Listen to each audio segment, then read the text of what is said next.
o kita mahimong lig-on kung kita magpaambit kung unsay anaa kanato tungod kay matod pa ni San Pablo, the purpose of the gift given by the Holy Spirit is to build up the community of God.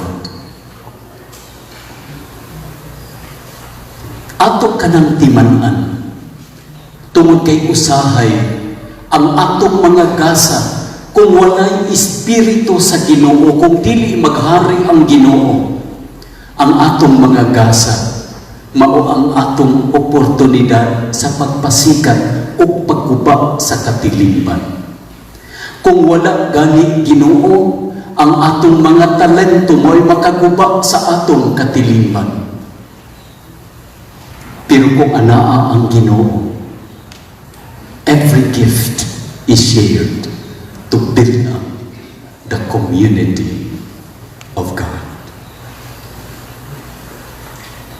O kung saan nato kini paghimo, ang atong ebanghelyo nagpahinumdum kanato. Kinahanglan magpakamatay kita sa atong kaugalingon. Maghimo kita og mga sakripisyo aron mahimong buhi ang atong Kristohanong katilingban ug magpabilin nga maanindot ang atong templo nga sumala sa atong unang pagbasa, a place of encounter with God. Dinhi nato mahibalag ang Ginoo.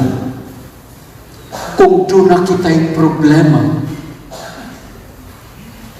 mao kini ang dapit nga atong daganan. Kay dinhi nagpuyo ang Dios nga atong masumbungan sa atong mga problema. Makapasalamat kita sa Dios kung adunay mga kabulahanan o panalangin nga atong madawat. Dinhi nini maong templo, masinapit nato ang pagpasaylo sa Ginoo kanato. O kinsay naghatag kanato og maayo nga pananglitan o ehemplo unsaon sa pagkamanggihatakon. Ang atong patron si San Pedro Calungsod. Usa kayano nga batan-on. But even at the age of 13, 13 pa ang iyang edad. Batan-on pa kaayo siya. But he did not fail God when God invited him to witness the faith. Nagpakamatay siya. Wala niya ibaylo ang iyang pagtuo aron maluwas siya gikan sa kamatayon. Uban sa Hiswita nga pari, nagpakamatay siya tungod sa pagtuo. Mao nga gihimo siya nga patron sa mga katikista. Ang gihimo sa simbahan nga patron sa mga katikista dili usa ka tigulang nga lisod na makalakaw o magbalik-balik na ang iyang gitudlo o wala na'y mga ngipon. No. God chose someone who is young.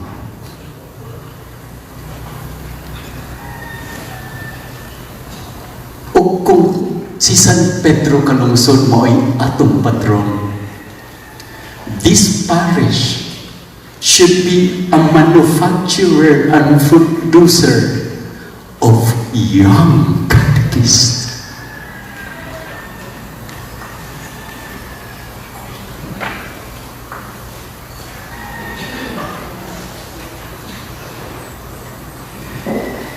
Mao nga karon, in a very special way, I would like to address you young people Karon kalimtan una nako ang inyong mga ginikanan. Karon kamoy akong istoryahon.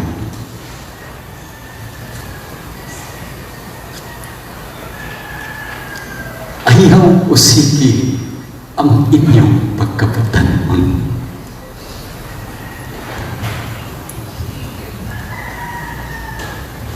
Ayaw usigi ang inyong pagkabatanon. Si San Pedro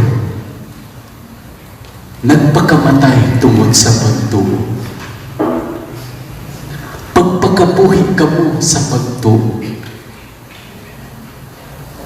Kung papilion ka mo, practice para sa choir, para maanindot ang atong pagkanta karong Domingo o sa misa, o maglaag-laag, unsay inyong pilion. Of course, practice aron pagkahuman manglaag.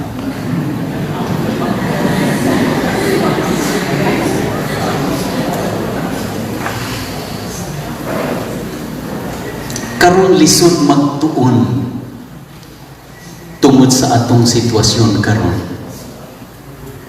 Ug naay mga batan-on nga atong madunggan nga tungod sa kalisod, they ended up their lives killing themselves.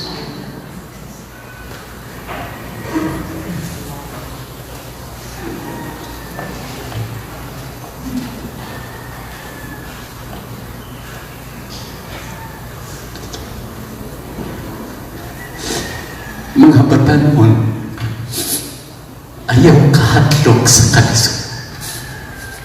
Ayaw kahadlok sa kalisod. You will never become great when you are afraid of difficulties.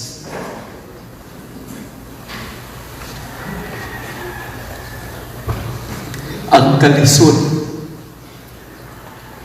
usa ka bitamina sa kalig-on.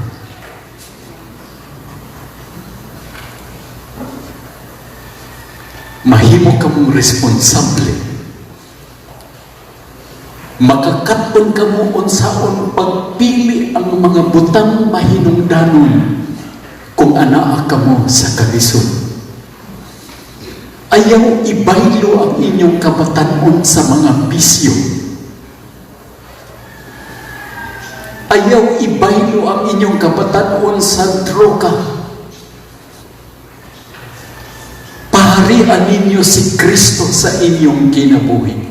Mao nga gitukod ko ni maanindot nga templo aron kamo pahinumduman nga si Kristo mao ang naghatag og kalig-on o kahulugan sa inyong kinabuhi. Mga ginikanan, ang inyong responsibilidad dili lang ang pagpaeskwela sa inyong mga anak o paghatag kanila og maayong kaugmaon, dunay pagkaon ug dunay mapuy-an. Kamo ang unang mga katekista sa inyong mga anak. Kamo ang unang magpaila-ila sa inyong mga anak kung unsa kaayo ang Ginoo. Your greatest accomplishment is not when you have a parade of diplomas in your salas. Maayo ka na.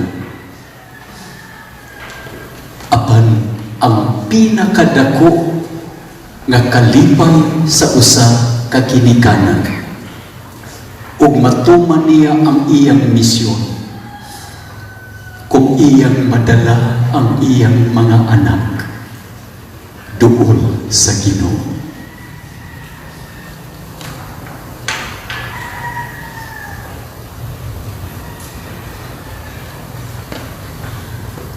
If you can bring your children, guide them to be closer to God, then you are good parents.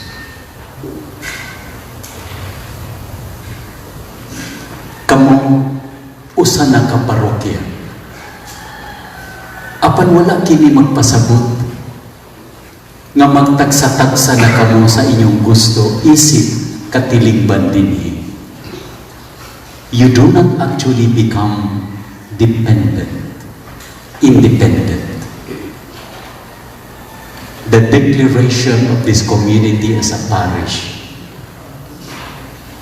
makes your community connected to the whole diocesan community. Mahimag ko mong usap sa dako nga katilingban sa Dios. Ug ang inyong kahiusahan ipalig-on sa inyong adlaw-adlaw nga pag-ampo dinhi sa maong templo nga inyong gitukod ug sa inyong mga panimalay nga gitawag og domestic church. Gamay nga simbahan ang inyong panimalay. Ako kamong pasalamatan ug i-congratulate tungod kay nakatukod kamo nining maanindot nga simbahan taliwala sa inyong kalisod ug kakabus. Kung dunay usa ka balay nga pinakamaanindot sa tanan sa usa ka dapit, it should be the church. It should be the church.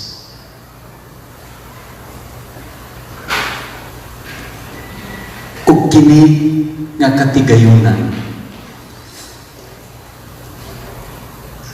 dili ninyo mabaligya. Dili ninyo maprenda.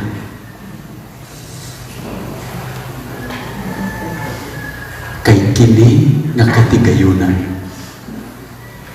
iyaha sa Dios ug sa iyang katilingban.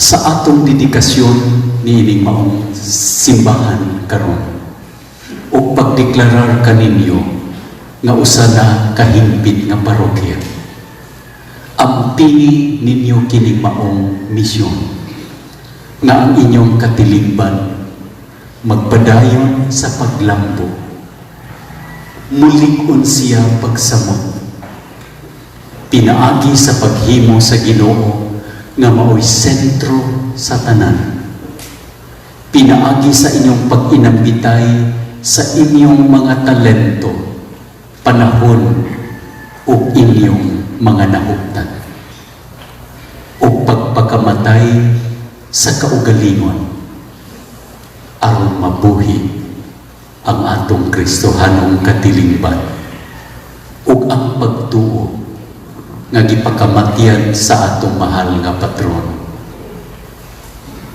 San Pedro Calungsod. Congratulations kaninyong tanan. Hinaut-unta nga ang Ginoo sa kanunay manalangin kaninyo karon ug hangtod sa kahapon.